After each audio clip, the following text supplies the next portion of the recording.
Graças e paz, boa noite aos irmãos, amém? Amém. É uma honra aqui nessa conferência. Agradeço a Deus pela vida do pastor Paulo Sérgio, pela vida do meu amigo pastor Alê, todos os outros irmãos, o Cris, conheci aqui, os amigos e irmãos, Deus abençoe, toda a comunidade, todos os irmãos, toda a juventude. Sinto muito honrado da gente estar aqui nessa noite e poder expor o Evangelho das Sagradas Escrituras aqui para os irmãos. Queria convidar você a abrir a sua Bíblia no Evangelho de Jesus segundo Lucas, capítulo 11.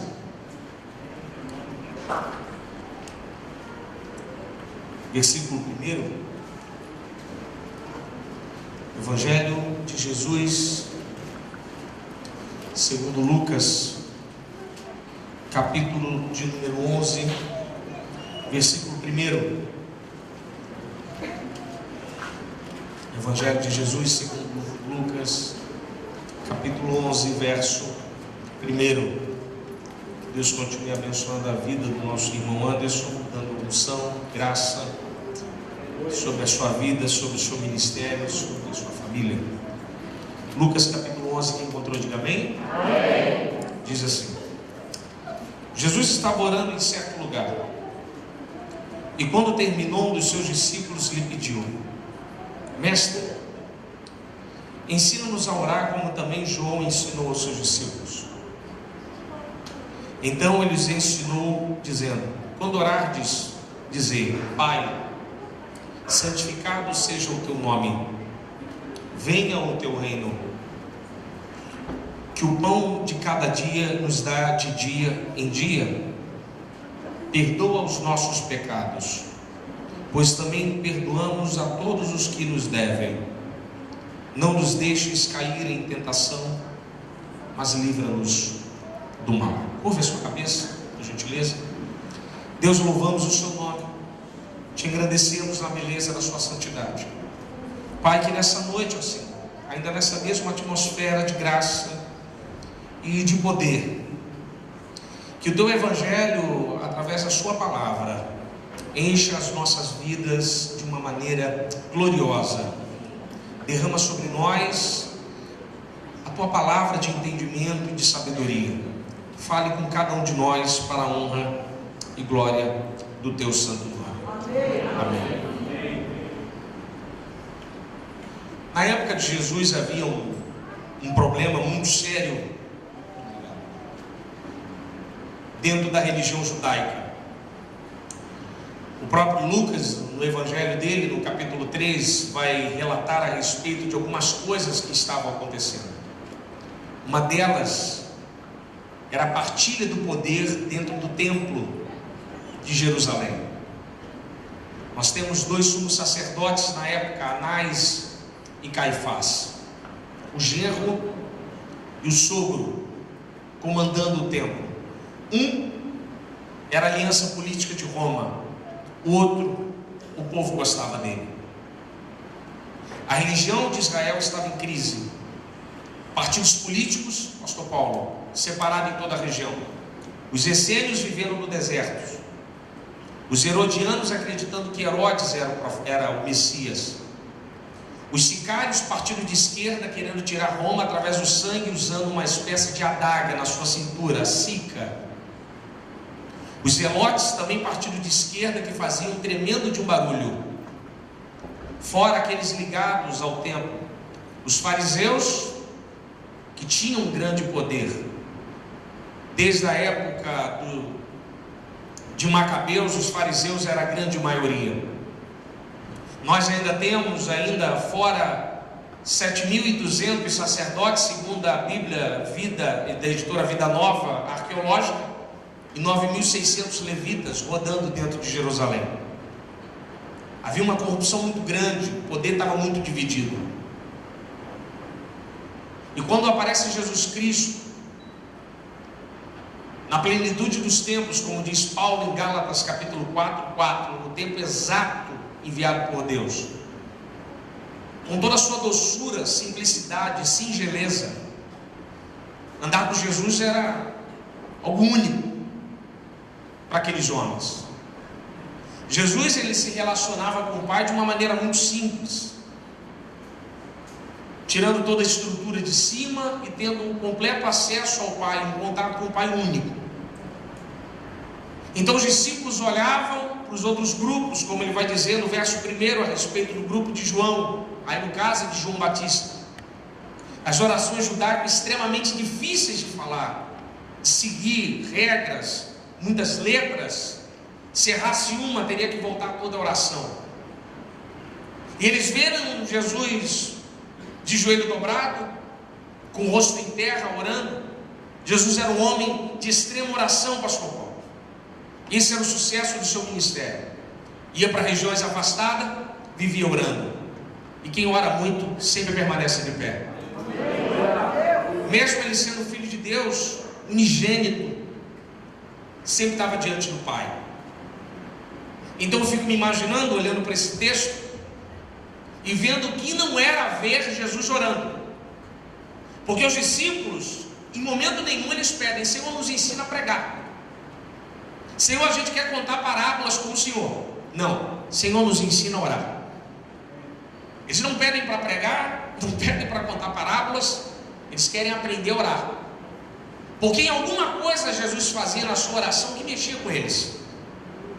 Quando eu leio a Bíblia Sagrada, ela está repleta de orações, principalmente nos Evangelhos, João 17, mas de todas, a de Cristo, a que eu mais gosto é a oração de Getsemane, na quinta-feira à noite. Se for possível, passa de mim esse cálice, mas todavia seja feita a sua vontade, não a minha. Para mim, a oração mais poderosa de Jesus Cristo, próximo a ser preso pelos romanos, no Getsemane, Judas, o traidor, já tinha saído. Ele dobra o joelho para orar, dizendo: se for possível, passe de mim esse cálice. Cristo, nas suas orações, dá um grande ensinamento para nós.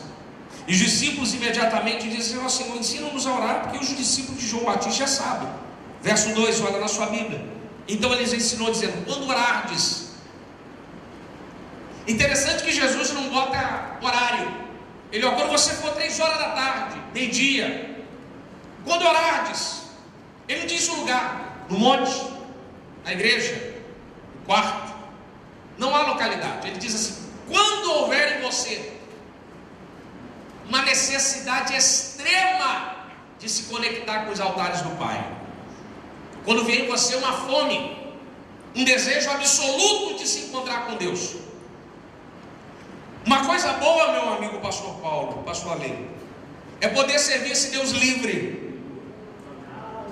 Porque esse Deus livre que rasga o véu de alto a baixo e nos permite contar com Ele, Ele diz que não tem lugar. No engarrafamento você ora, você fala com Ele e Ele fala com você. No mercado você fala com Ele e Ele fala com você. No hospital você fala com Ele e Ele fala com você. Ele só diz o seguinte: aonde tiver um adorador, eu estarei junto com Ele. Rompe geografia, rompe estrutura. Quando orardes, mas quando? Quando acordar de manhã, pentear o cabelo, escovar o dente. Mas Senhor, tem que estar limpo. Não, quando orardes, trabalho, deitado, de joelho, andando, comendo, atravessando a rua, fazendo compra, comendo pizza com as crianças, indo assistir um filme no cinema. Não importa o lugar. Qualquer momento, qualquer hora, falou com o Pai e Ele fala com você. Não há limite, não há espaço, não há tempo, não há diferença. Dwayne Lima Moody, dos grandes avivalistas norte-americanos, numa entrevista a uma jornalista, perguntaram para ele: Moody, você ora quantas horas? Ele: não fico 1 hora orando. Aí ela: é mesmo? É, mas eu também não fico 1 segundo sem orar.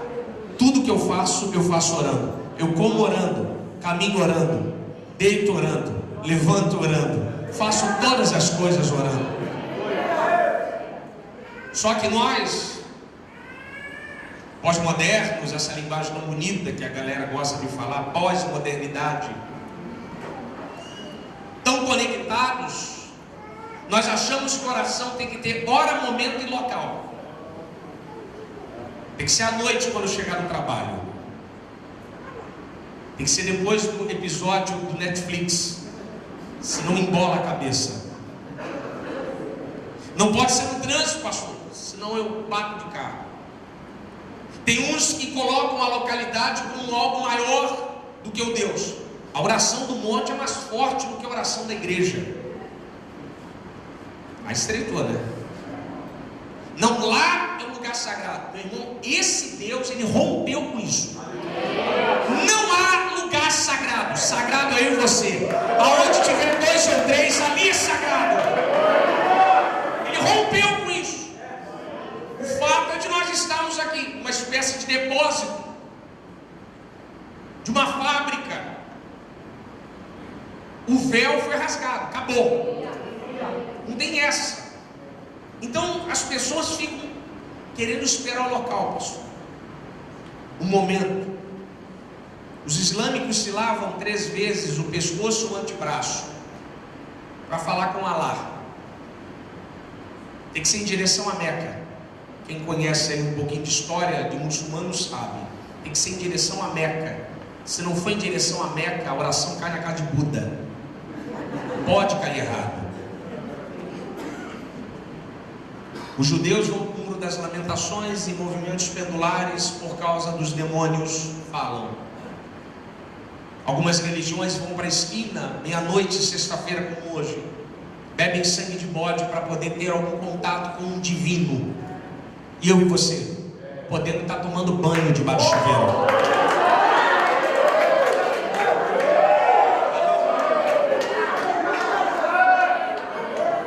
Não tem estrutura. Quando Orades, ele rompeu com a estrutura. Aí ele diz o seguinte, olha na sua Bíblia, diz aí, ó, ele vai falar, ó, Pai, Abba, aramaico, Abba. O nome de Deus no Antigo Testamento, dificilmente ele se relacionava com a ideia de paternidade. Deus, quando encontra com Moisés na sarça, ele fala, eu sou o Deus dos seus pais, Abraão, Isaque e Jacó. Porque no Antigo Testamento Deus é um Deus de pacto e de relacionamento. Então ele se relacionava com Abraão, se relacionava com Isaque, se relacionava com o neto Jacó. Uma ideia de aliança. Ainda enquanto Davi estiver sobre o trono, sobre a minha palavra sobre Davi, só Davi se sentará no trono. É um Deus de pacto. Então dificilmente você vai ver Deus do Antigo Testamento tendo esse relacionamento de paternidade, pai e filho. Existem alguns textos isolados que a gente pode falar, mas no Novo Testamento só Jesus chamou Deus de Pai 170 vezes. Só João escreveu 109 vezes a palavra Pai, Jesus falando com o Pai, chamando Deus de Abba. John Stott, um pregador anglicano que morreu em 2011, diz que Deus Pai é o nome de Deus para os cristãos. Quando Jesus chama os discípulos, introduz a oração, já dizendo, chamando ele de Pai, para os discípulos é muito difícil, porque é um debate no mundo judaico sobre qual é o melhor nome que nós devemos chamar a Deus. Então eles vão falando sobre nomes sobre Deus, Yahvé, Sebaô e etc. E tantos nomes. Cristo vem aqui e de maneira muito simples e muito contato, tirando toda a estrutura religiosa que o homem gosta, todo o pano, toda a pompa, chama ele de Pai. Não, mas ele é Yahvé, é o YHWH, é o impronunciável. Eu conheço ele como Pai. Chama ele de Pai. Isso aqui é antes da cruz. Jesus, ele está inserindo os discípulos em um círculo seleto que só ele pode ter, só ele tem contato. Joseph Ratzinger, Papa Bento XVI, no seu livro Jesus de Nazaré, ele introduzindo a oração do Pai Nosso, ele vai dizer o seguinte, que só Deus, só Cristo tinha o direito de chamar Deus de Pai, porque Jesus é o Filho unigênito, e de fato só Ele pode chamar Deus de Pai.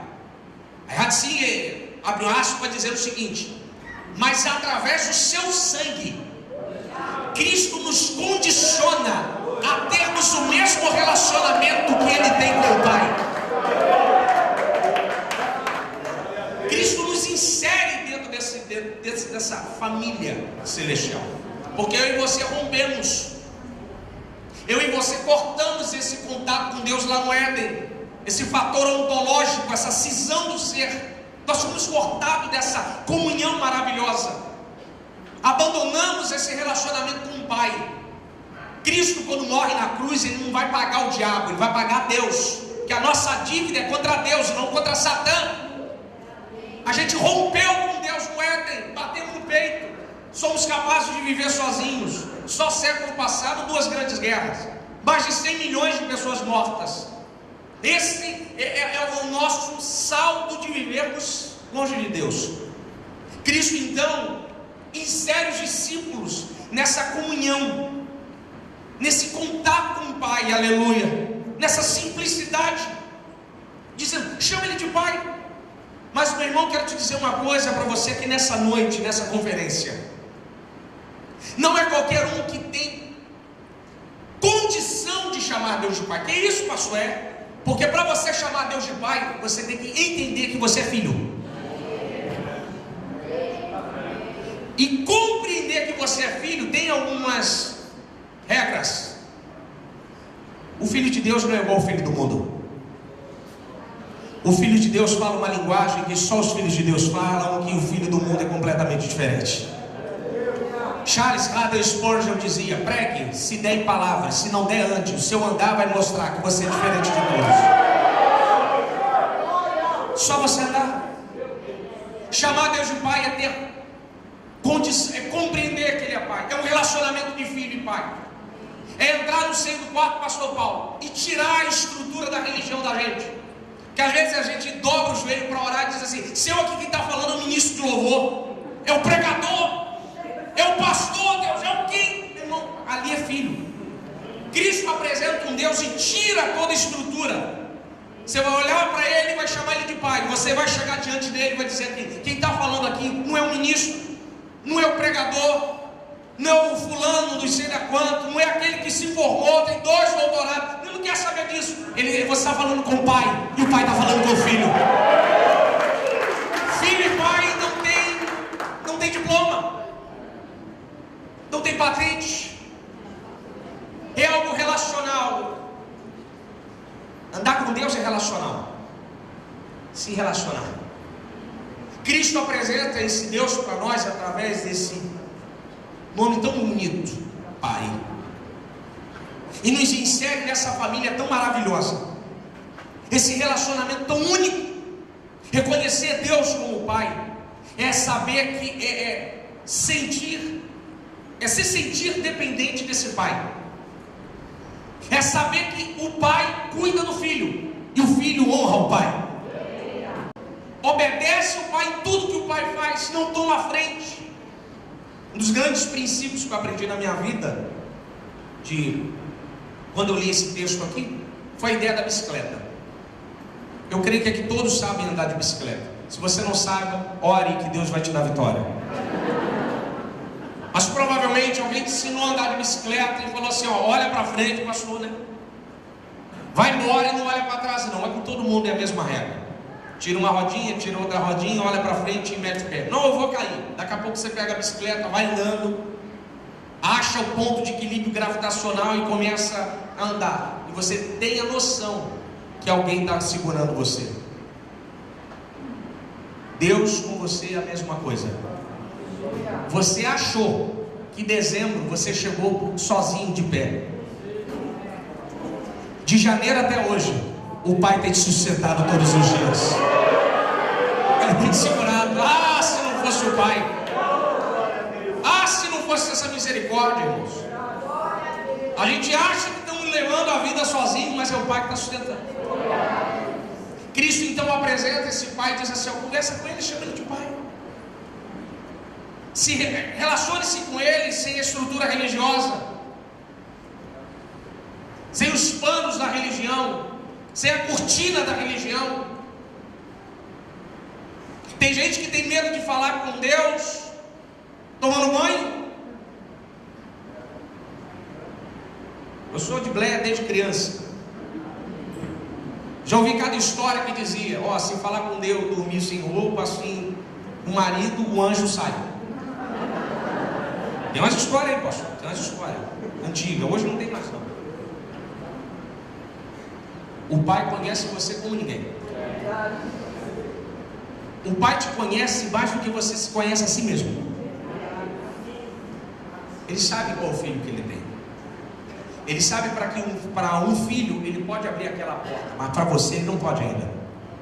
Você não tem condições de sustentar essa porta. Às vezes ele te deixa em banho-maria. Ele fala assim: não chegou a hora não, espera um pouquinho. Porque você olha aqui, mas o pai olha lá na frente. É um tratamento, é um relacionamento de pai e filho. É uma união maravilhosa, onde ambos se conhecem. Chamar Deus de pai é ter intimidade, é ter relacionamento com Ele, é conhecer as suas escrituras, é saber que o filho dele, o cordeiro, resolve todas as coisas.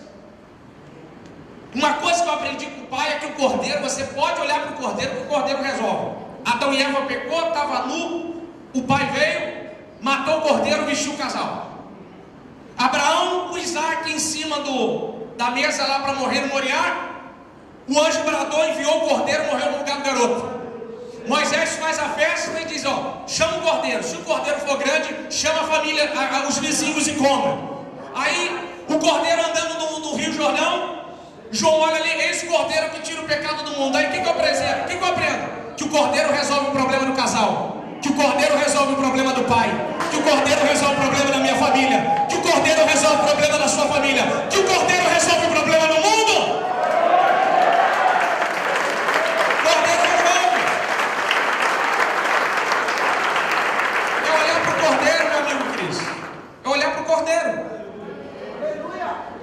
O interessante é que nessa oração, chamando ele de pai, logo de cara, é uma ideia de intimidade, a se inserir nessa família. Mas o filho diz uma coisa para nós: olha na sua Bíblia, mas também você vai dizer para ele: santificado seja o teu nome. Esse aqui é muito difícil. Como é que a gente santifica um nome que já é santo? Como é que você dá mais consagração ao nome que já é santo por excelência? Jesus expulsava demônio de uma maneira, para você entender essa questão de nome. No mundo espiritual, como é que se expulsa demônio? Você pergunta o nome da entidade, em nome de uma identidade maior, você expulsa o demônio. Em nome de Jesus, eu te repreendo. Miguel fez isso. Não ousou proferir palavras de acusação contra Satanás. Antes disse: o Senhor te repreenda. Porque Miguel não tinha autoridade maior para expulsar Satã do corpo ali, soltar o corpo de Moisés, na hora que ele contendeu. No mundo espiritual é isso. Mas Jesus, quando expulsava demônio, pastor, Jesus virava para o demônio e falava: sai. Os fariseus: com que autoridades expulsa demônio? Porque Jesus não falava assim: nome não. Ele é o nome acima de todo nome. Ele só virava: sai. Que autoridade. Expulsa em nome de Beelzebul, como diz lá Mateus 12. Em nome de Beelzebul. É um nome acima de todo nome. Mas Jesus aqui fala para os discípulos: ó, santificado seja o teu nome. Como a gente santifica um nome que já é santo? No céu o nome de Deus não é profanado. No inferno os demônios creem e estremecem. Aonde o nome de Deus é profanado? Na terra. Quando que o nome de Deus é profanado? Aí o Bento XVI vai dizer: Cristo pede para santificarmos o nome do Pai, para que o nome dele seja tirado da lama. Porque colocamos o nome do Pai na lama quando os filhos dão mau testemunho do nome do Pai. Quando que jogamos o nome de Deus na lama? Quando sai a manchete do jornal: cristão é preso na Lava Jato. Quando que sai o nome do pai? Ah, fulano está namorando, mas tem um papel. Jogamos o nome do pai na lama. Quando compramos gastamos e não pagamos, como nos envolvemos em falcatrua. Aí colocamos o adesivo no nosso carro, a serviço do Rei Jesus. Mas o primeiro sinal vermelho a gente fecha o camarada e elogia ele, né? Aí passa lá o adesivo, fala, é crente. Isso é jogar o nome de Deus na lama. Mas Deus tem procurado uma geração como essa aqui, que arranque o nome do pai da lama e tribute um lugar de honra em todos os lugares, que tenha o mesmo sentido que João Batista vai dizer, que eu diminua e que ele cresça. O grego ali é maravilhoso do texto, é mais ou menos assim: importa que o Senhor seja lembrado e que eu seja esquecido. Foi feita a vontade de João Batista, perdeu a cabeça e o nome de Cristo é lembrado. Em outras palavras, importante é que eu não faça sucesso, mas que o seu nome seja glorificado. Isso que o texto está querendo dizer no grego. Santificado seja o teu nome é quando a gente tira o nosso eu e tributa a ele toda a honra e toda a glória. Quando a gente compreende que a gente não tem nada. Romanos 11:36, porque dele, por ele e a ele. Só vou pegar só essas 3 palavrinhas de Paulo em Romanos 11:36. Porque dele, o que ele está dizendo? Deus é fonte de tudo. Porque dele e por ele, ou seja, ele é a fonte de tudo e o caminho de tudo. E a ele, ou seja, ele é a fonte de tudo, o caminho de tudo, e tudo que vem para cá volta para ele. Em outras palavras, o seu carro é dele, a sua casa é dele, a sua família é dele, a sua roupa é dele, a sua vida é dele. Eu e você não temos nada, tudo a ele, para ele, por ele, sejam dadas todas as coisas. Glória eternamente a Deus. Aleluia, aleluia. Isso é santificar o nome dele. É tributar a Deus o que é de direito, o que é tudo. Paulo vai dizer, que é comás, que é bebás, faça tudo para a glória de Deus. Santificado seja o nome dele, é elevar a Deus toda a glória. Entrar num ambiente desse e tributar a adoração. Nós estamos vivendo tempos, pastor Paulo, de puro hedonismo, cultos antropocêntricos. Se não falar a palavra vitória, o povo fica perdido na igreja. A pessoa já vem para a igreja dizendo, não, eu vim receber. Não, filho, aqui é culto. Culto você vem para prestar, não para receber. Você vem para prestar culto. Você entendeu? Você vem para prestar culto. Os judeus levavam sacrifício, eles não iam receber sacrifício, eles levavam. Você não vem para receber, você vem para trazer. Buscar primeiro o reino de Deus e a sua justiça, e demais coisas vos serão acrescentadas. Santificado seja o teu nome, é nessa perspectiva. Tudo pertence a ele, por ele.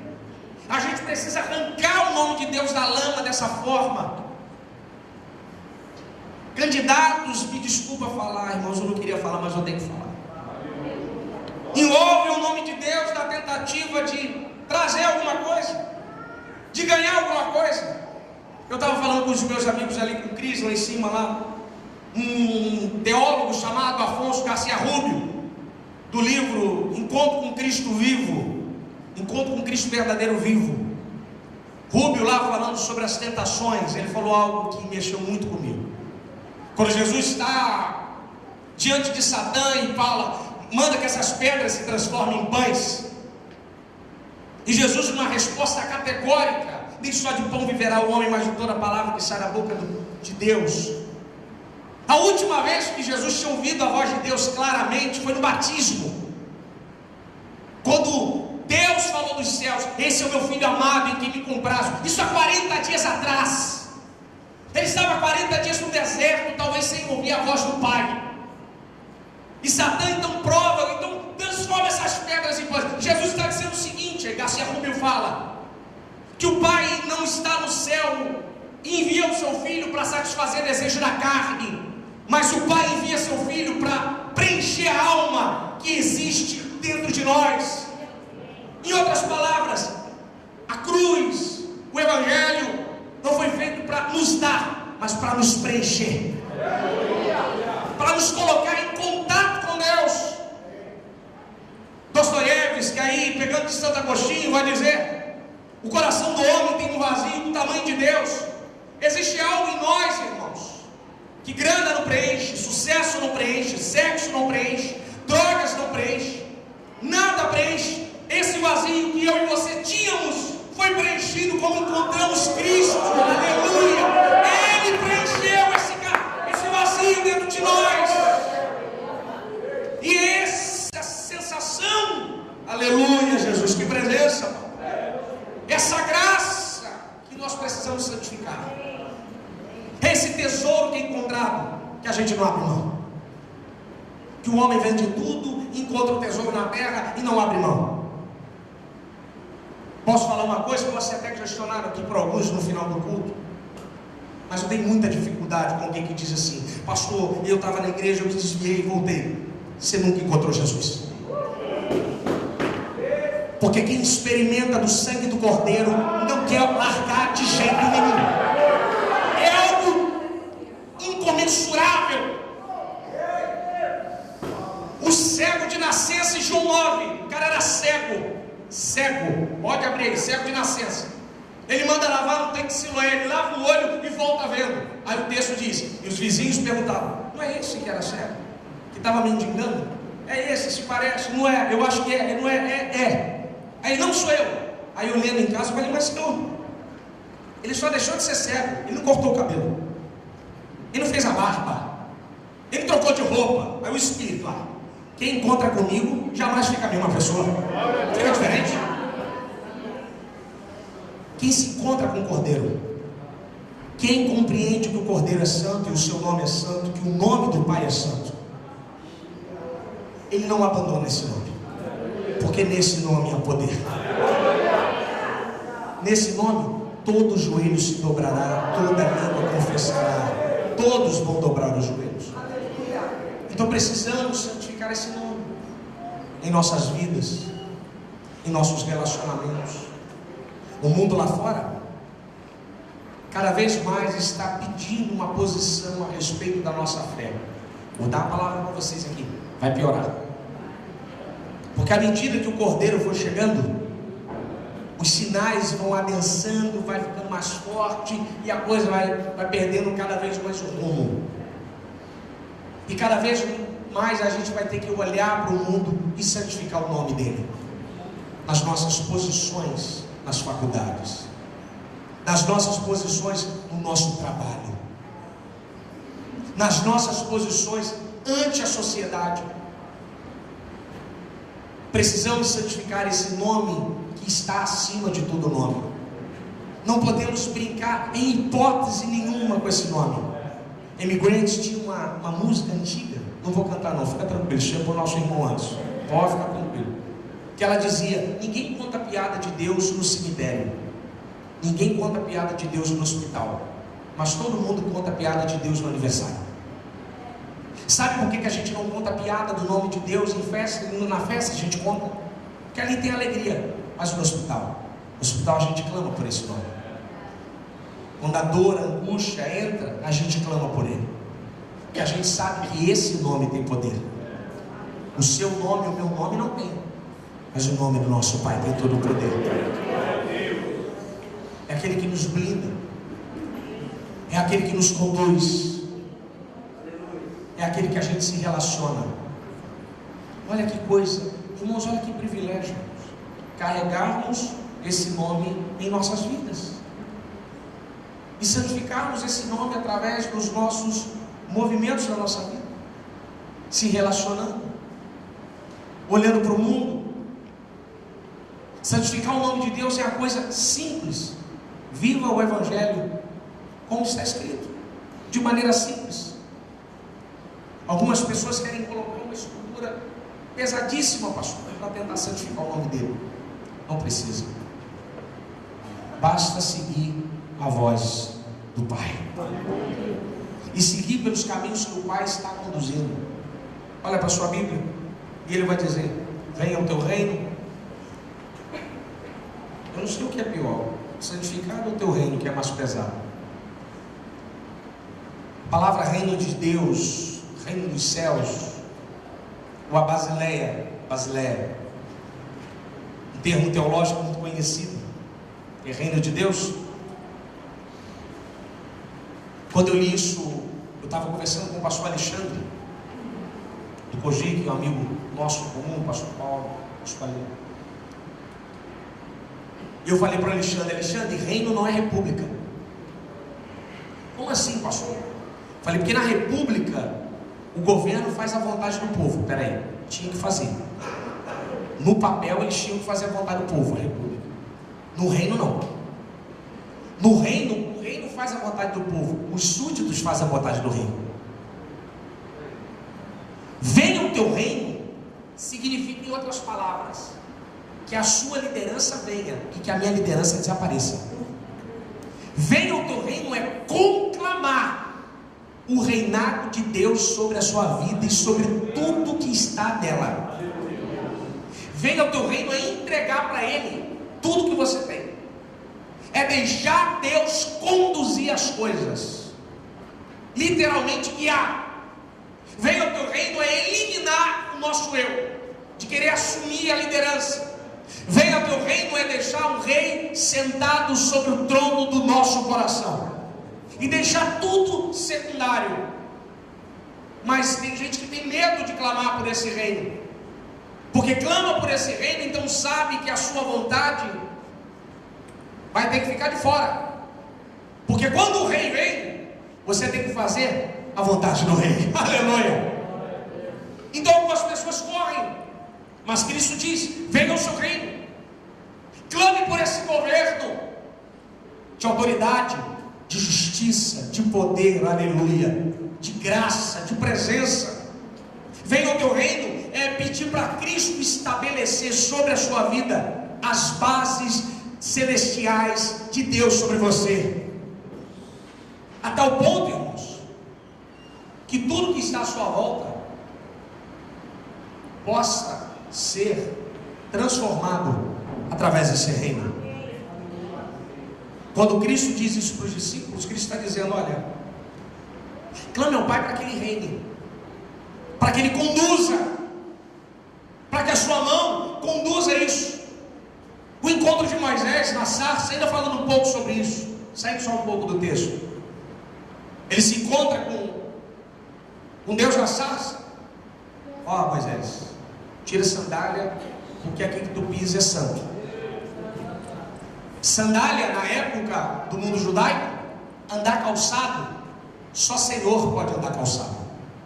Filho pródigo de Lucas 15, quando volta da sua vida gastando tudo, ele volta sujo, sem anel e descalço. Primeira palavra do pai: coloque sandália sobre os seus pés, porque andar descalço é escravo. Só andava calçado o Senhor. João Batista: não sou digno de desatar as alparcas dos seus pés. Quem desatava era o escravo mais simples. Moisés era príncipe no Egito. Ele encontra Yahvé na sarça: você é príncipe lá, aqui você é escravo. Tira a sandália, filho, aqui você vai ter que fazer o que eu quero. E reino de Deus, reino de Deus, ô Senhor, andar nesse reino, com esse governo, é saber que ele pode abrir, mas às vezes ele não abre. Aí fica dando, aí Glória fica engasgada aqui, ó. Não, mas ele pode curar quando ele quer. Paulo foi preso 4 vezes. Quantas vezes a prisão abalou? Uma. Por que não abalou as 3? Não sei, pergunta ele. Senhor, tem espinha aqui, tira. Minha graça basta. Mas minha graça basta. É para que o meu poder se aperfeiçoe na tua fraqueza. Venha o teu reino, é isso. É viver debaixo desse comando, desse controle. Mas eu vou te falar uma coisa: não tem governo melhor, porque é um governo justo. É um governo que ele fala assim: ó, cuida da minha casa que eu cuido da tua. Enquanto você estiver sob a tutela do meu reino, não se preocupe, nenhum mal te sucederá, nem praga alguma chegará à tua tenda. 1000 cairão ao teu lado, 10.000 à tua direita. Aleluia. Alguns chegavam dizendo assim: olha, eu estou debaixo desse governo, e às vezes a estrada é sinistra, mas ainda que eu ande pelo vale da sombra da morte, aleluia, tu estás comigo, a tua vara e o teu cajado me consola. Mas Senhor,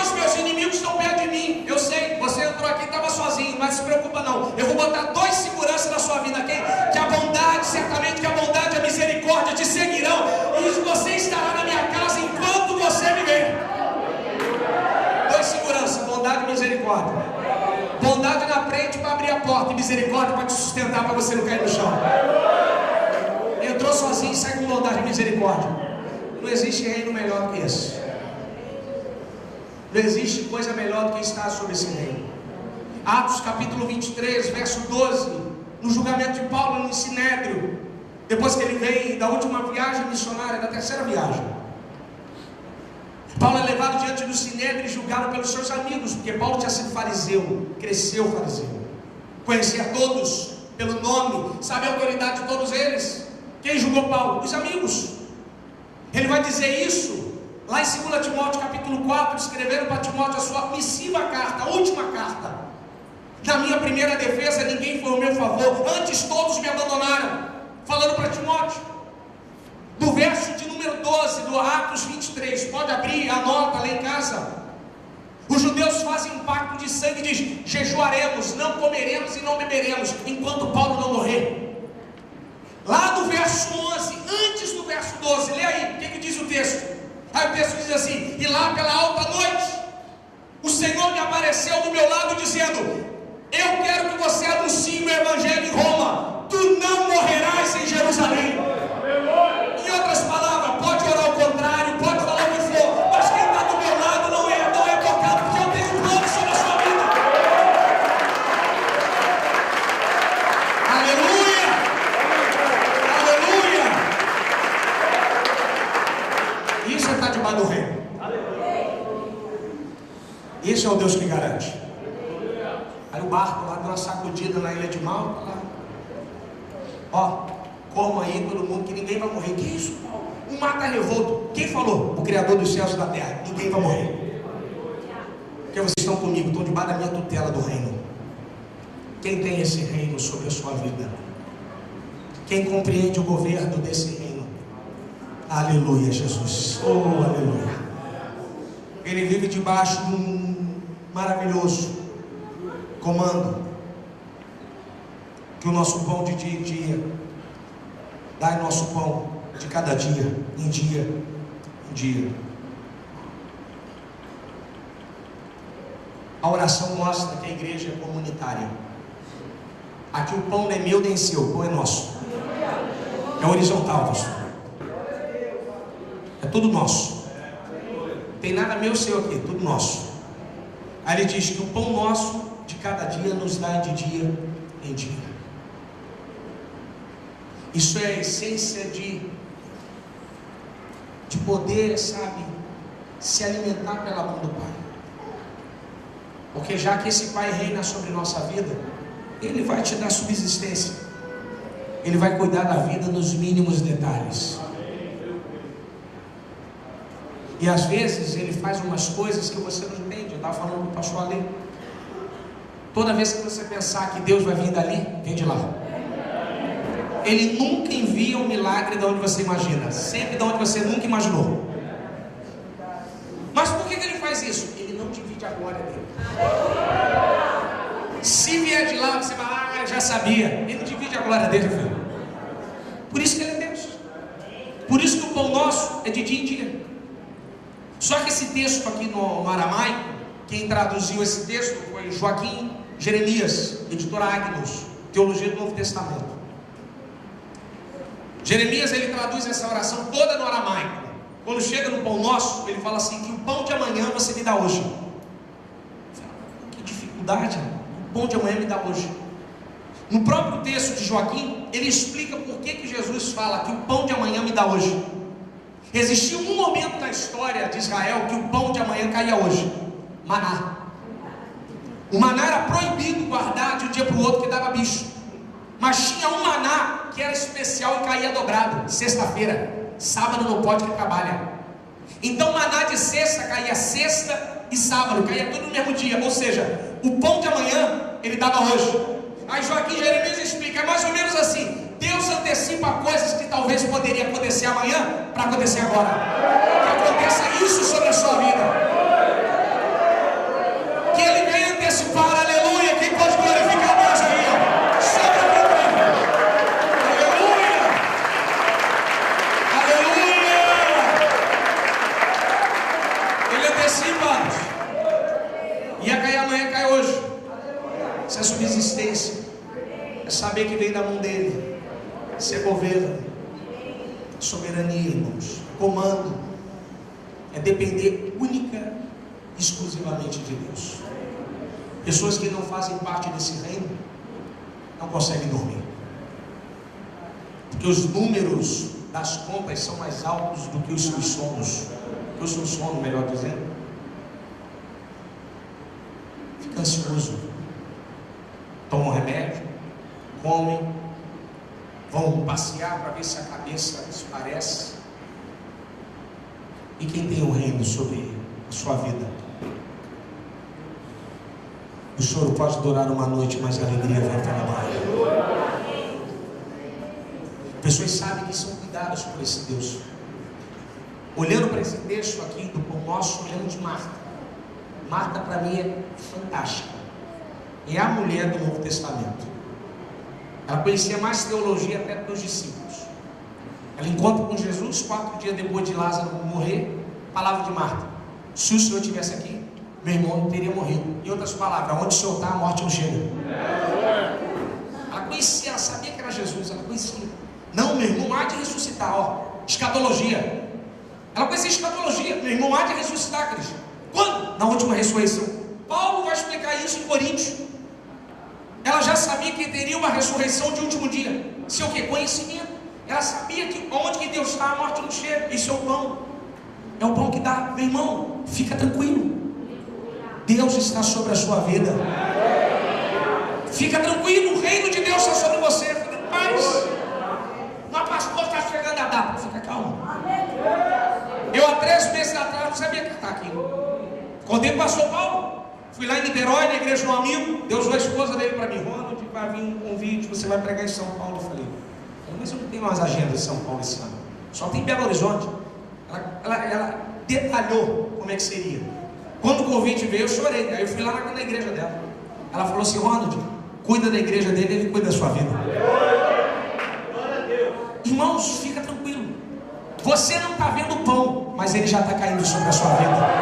Aleluia. Ele já está derramando. Ele já está vindo sobre você. Aleluia, aleluia. Perdoa os nossos pecados, pois também perdoamos a todos aqueles que nos devem. Relacionamento com Deus, relacionamento consigo e relacionamento com a igreja, com os irmãos. Perdoa todos aqueles que nos devem, porque também perdoamos a todos aqueles que nos devem. Para Deus é o seguinte: você não vai me pedir perdão sem perdoar, não. Como é que você chega aqui para pedir uma dívida enorme? Ele está te devendo R$2 e você está brigando com ele? Perdoe lá primeiro. Por isso que o cristianismo é difícil. Eu amo a igreja porque a igreja ela tem um negócio interessante. A sua qualidade cobre o meu defeito, mas a minha qualidade cobre o seu defeito. Aí fica um pessoal, pastor, quando lê um texto desse, não, eu vou para outra igreja, vou procurar uma melhor. Aí tem um paulista, Joaquim Palharim, uma frase muito boa. Anota essa aí, ó. O dia que você encontrar a igreja perfeita, não vá para lá, porque o dia que você for, ela vai ficar imperfeita. Isso é muito boa, Joaquim Palharim, muito boa essa. Porque as pessoas acham que saindo tem que se consertar, irmãos. Ah, mas eu não sei perdoar. Pede a Deus que Ele te ensine. O maior exemplo de perdão é a cruz do Calvário. Por isso que todo mundo que vê aquele filme do Mel Gibson não consegue ver até o final. Que a gente fica lá no cinema, na época que passou o filme, eu fui pro cinema gritar, aí o pessoal gritando, por que ele não sai da cruz e não faz alguma coisa? Que ele estava ali para perdoar a gente. 56 quilos, que é o patíbulo da cruz, estica e patíbulo, 56 quilos de cada um de nós, nos seus ombros. Ele perdoando uma dívida impagável. E por que você não pode perdoar ele? Perdoar, irmãos, é libertador. Perdoar faz a gente ser lançado para os braços de Deus. Perdão cura, perdão aviva, perdão prospera, perdão transforma, Se é uma arena de transformados, precisamos perdoar para sermos transformados. Tem muita gente, pastor, que não consegue prosperar porque não libera perdão. Ele está amarrado. Ele tem uma bola de aço no pé dele que ele não consegue. Ele para onde que ele vai, a bola faz um barulho. Ele está igual a história dos 3 fantasmas lá do conto inglês. Os 3 fantasmas de Natal. Que tem que aparecer os 3 fantasmas para o homem perdoar e se tornar uma pessoa melhor. O nosso não veio fantasma. O nosso veio um cordeiro que se fez carne e habitou entre nós, e vimos nós a glória do unigênito do Pai, moído, ferido. Ele é o maior exemplo de perdão, irmãos. Pastor, você não sabe o perdão como é difícil. Olha para Cristo. O dele foi mais caro do que o nosso. O seu é simples. Eu estou dizendo a simplicidade, olhando para o cordeiro. Eu sei que tem alguns aqui dentro com dificuldade, tem mesmo, irmãos. É a nossa natureza. Nós não gostamos de recuar. Mas nessa noite, em nome de Jesus, que isso aqui é uma arena de transformado, que o Espírito venha quebrar o teu coração nessa noite, venha te dirigir diretamente para a cruz do Calvário, para que através do sangue dele você seja transformado, aleluia, para que possa perdoar. E você vai ver a vida que você vai levar após o pedido de perdão. Perdão é libertador, irmãos. Lava a alma. Eu falo porque eu já tive que perdoar muitas vezes. Não foram foram muitas vezes. Enquanto houver ser humano, haverá momentos para a gente pedir perdão e ser perdoado. O ser humano é falho, é fraco, é cansado. Jesus no Getsêmani, ele vai dizer lá para os discípulos: todos vós se escandalizarei, ferirei o pastor e as ovelhas ficarão dispersas. O texto de Marcos 14, verso 27. O que Jesus está dizendo? No momento que eu mais preciso de vocês, depois de 3 anos andando com vocês, soldados romanos vão entrar ali com o cacetete, vão vir me prender, vão me bater e vocês vão fugir. Ele está citando uma profecia de Zacarias. Imagina você falar para 11 homens, 11 pastor, quase um tiro: ó, na hora que eu mais preciso de vocês, vocês vão me abandonar. Verso seguinte: mas ressuscitarei, irei a Galileia adiante de vós. Em outras palavras, vocês vão me abandonar, mas eu não abandono vocês. Eu vou lá na Galileia e vou trazer um por um comigo.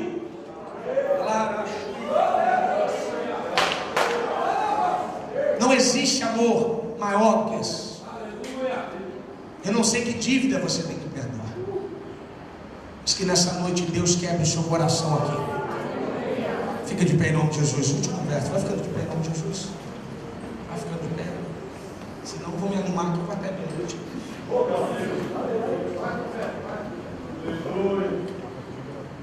Não nos deixes cair em tentação, mas livrai-nos do mal. Não nos deixe cair em tentação seria mais ou menos assim: não nos deixe ficar pelo meio. O meio é cansativo, pastor Paulo. Igreja, o meio é cansativo. Aqui em São Paulo tem uma coisa, tem 2 coisas aqui em São Paulo que eu admiro: São Silvestre e corrida de Fórmula 1, Interlagos. 2 coisas que eu curto. Quando dá tempo eu vejo. Quais são os 2 momentos principais de qualquer corrida? Largada e chegada. São os 2 momentos mais bacanas. E o meio? O meio é chato.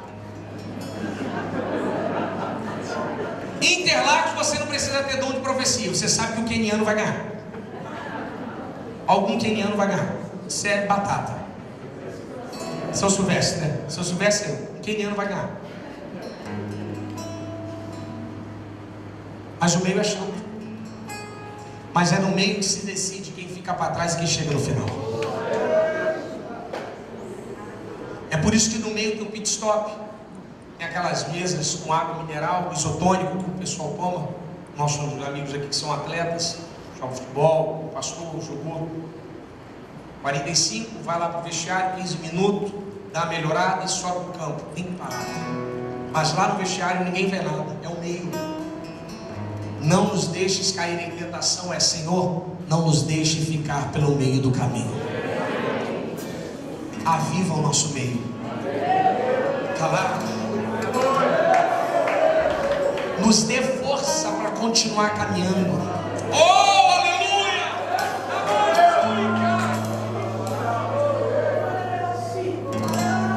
Porque o meio é cansativo, irmãos. O meio a gente olha para trás e não vê o início, e olha para frente e não vê o final. Mas Deus manda eu te dizer uma coisa: eu vou fortalecer você. É no meio. Não vai ficar para trás. Não vai. Não nos deixe ficar pelo meio do caminho. Quantas pessoas começaram aqui com essa igreja? Quanta gente entrou esse ano aqui, pastor? Conta com nós. Aí, é nós, estamos juntos. Ficaram pelo meio. Olharam para o homem. O homem tem defeito. Por isso que Paulo, ele dá uma regra. Eu não sei uma coisa: me esquecendo-me das coisas que para trás fico, prossigo para o alvo, para o prêmio da soberana vocação em Cristo Jesus. Olha para frente, rapaz. O autor de Hebreus, olhando para Jesus, o autor e consumador da nossa fé. Se você olhar para o lado, você cai. Eu tenho defeito, o pastor tem, todo mundo tem, mas Jesus é vencedor. Corra olhando para Cristo. Ande olhando para Cristo. Ah, mas fulano, esquece fulano, filho. Falei para um amigo meu. Falei, rapaz, depois que comecei a ler evangelho, mesmo evangelho, eu fiquei arrogante diante do Satã. Falei, o Satã vem com os papos. Não, eu te dou dinheiro, fama. Você é pobre. Eu tenho uma coisa que você não pode me dar, o quê? Meu nome é escrito no livro da vida, um trono de glória e uma eternidade ao lado do Pai. Você não pode me dar isso aí, você não tem condições. Você é pobre. Olha para ele. Você pensa que é fácil morar no Rio de Janeiro? 3 governadores presos, 2 que se dizia cristão, 123 PMs mortos no estado, o estado mais quebrado da federação, criminalidade batendo no topo. Como é que a gente sai, vai para a igreja e faz? Aí é Paulo, é o capacete da salvação. Porque se tirar o capacete, fico em depressão, fico abatido, fico louco.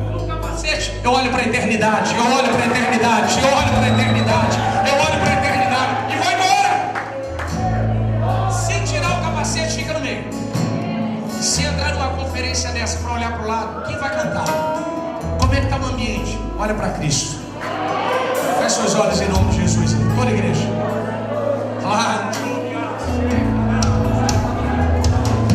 Começa a falar com o Pai aí agora onde você está. Fala, Deus, eu vim aqui para ter intimidade com o Senhor, meu Pai. Começa a falar com Ele. Deus, me transforma. Não me deixe ficar no meio do caminho.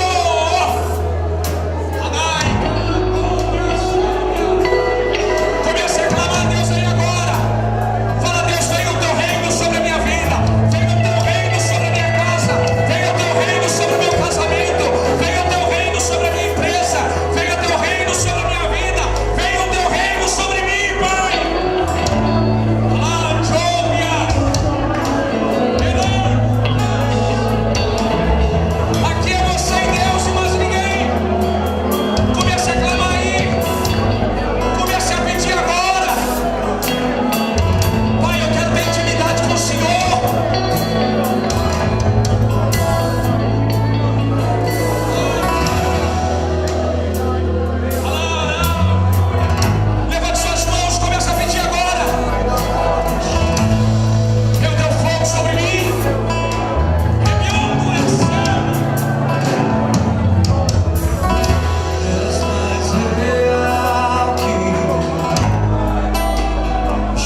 Somos gratos por tudo aquilo que o Senhor ministrou no nosso coração. Obrigado pela palavra. Obrigado pelo louvor. Obrigado, Senhor, pelo Anderson. Obrigado, Senhor, por todos que estão aqui nessa noite. Seja o Senhor a levá-los em paz, guardá-los, Senhor, que a tua mão, que o teu cajado, Senhor, possa sempre estar sobre as nossas vidas. Obrigado pela tua palavra que é viva e eficaz.